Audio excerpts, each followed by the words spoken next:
Portugal with the victory over Nigeria as they prepare for their opening World Group stage match against DR Congo.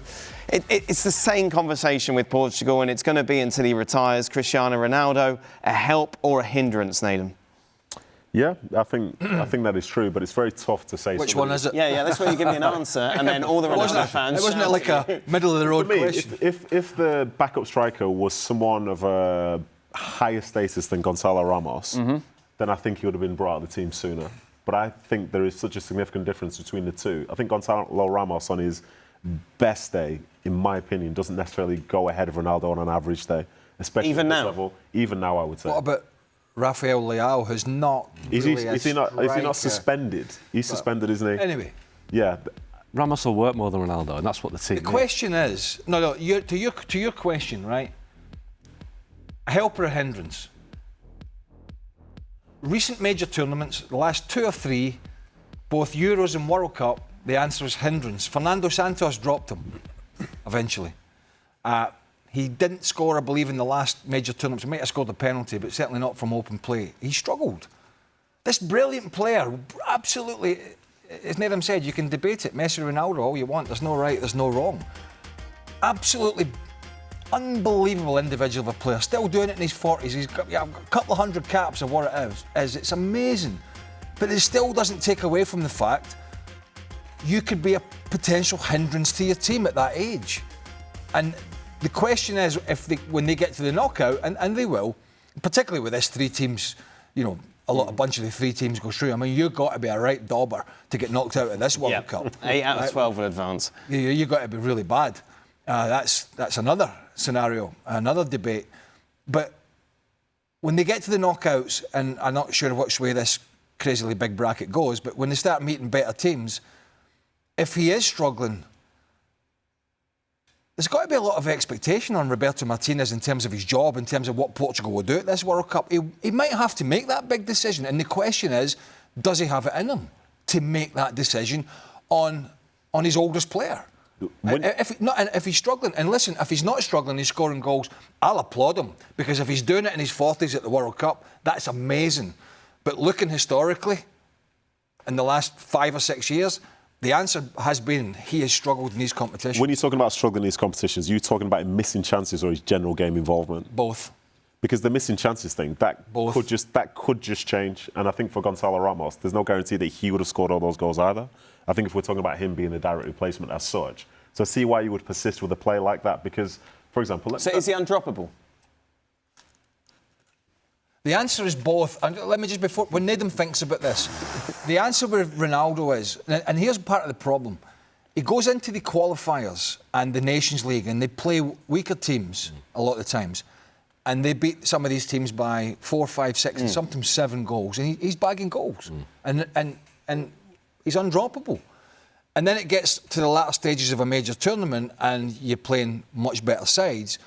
That's when I think the light has been sort of shone on him. And in recent years anyway, not in previous years, he's been brilliant. But in recent years, his age has caught up with him. And it now means we have to really talk about this, because are Portugal, if he's struggling, going to be better without him? Or is Roberto Martinez going to sit in his hands and say, well, if I take him off, the whole of Portugal are going to come for me? I think at this stage, I actually believe he's undroppable. Right. If Portugal made it to a semi-final... A man in his 40s undroppable at a World Cup. Oh, Messi's nearly 40. Would you drop him? He won the last World Cup. Is he not a better impact? That's 4 years on, as you said, though. A quarter-final, semi-final, put him on for the last half an hour, last 20 minutes when the opponents are tiring, when his lack of physicality now would work better. Take Ramos off, because Ramos will work the defenders more than Ronaldo would, and then bring him on for the last 20 minutes. But that's going to batter his ego, isn't it? And that's where you're looking at your manager. Absolutely. But his ego might get more embellished or massaged if he scores the winning goal in the 80th minute. Then he's the hero. Are you concerned more about his general fitness and tiredness, or what you think? He doesn't contribute. The first line of defence is attack. Pressing from the front. He doesn't do any of that. Neither does Harry Kane. Yeah, but we're talking different... No, put Watkins on instead, get him to work and just go and press people. Yeah, but then you're also talking about late stages of competitions. Harry Kane hasn't necessarily done that. No, but Harry Kane's dropping it. Harry Kane's dropping into mid. You're talking about one of the best strikers in the world at the moment. Ronaldo isn't that player anymore. And Kane's still doing it for Bayern Munich. Kane's dropping into midfield, pinging balls around and scoring 50 goals a year. And I don't feel like we're not bashing Ronaldo for Ronaldo. We're having a discussion because of his age and because of his impact in the last Euros, the last World Cup, and before that. He's playing in Saudi, and he has been the talking point in previous major tournaments.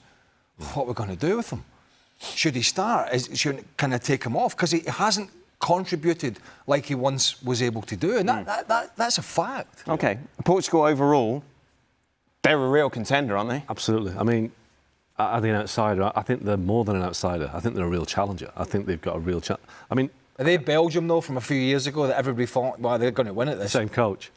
yeah, maybe. Yeah. You know, I think they've got a real chance. I think they could be the team that comes from nowhere. It's hard to pick a team that wins the World Cup that hasn't won it before, if you know what I mean. It's always the heavyweights. But they're fourth favourites. Yeah, not exactly dark horses. Rightly so, because they've got a real supporting cast behind Ronaldo now who are definitely worth backing. Yeah. And like I said, Bruno Fernandes after the best season of his career. You know, even people like João Felix have still got something in them. Then you've got, you know, João Neves, fantastic playing midfield. I think you've got Vitinha. He's got a real chance. Yeah? Yeah, especially Ronaldo up front. How far? How far? I'll go semi-finals. Semi-finals? Yes. Okay. Well, it's the road, see. Yeah, sure. The road. If you did my bracket, you would have seen. Well, I didn't see your bracket. When did you do your bracket? Sports Centre? Billy Big Time again? But they're definitely, you know. Yeah, I mean. Is it fair to say anything but a semi-final is a failure? Depends on the bracket. Right, good. Thank you very much. It does really, doesn't it? Yes, yeah, of course. It's a bit like Arsenal's trip to the Champions League final. Easy path, Yes. soft path. Yeah. Arsenal favourite fan over there.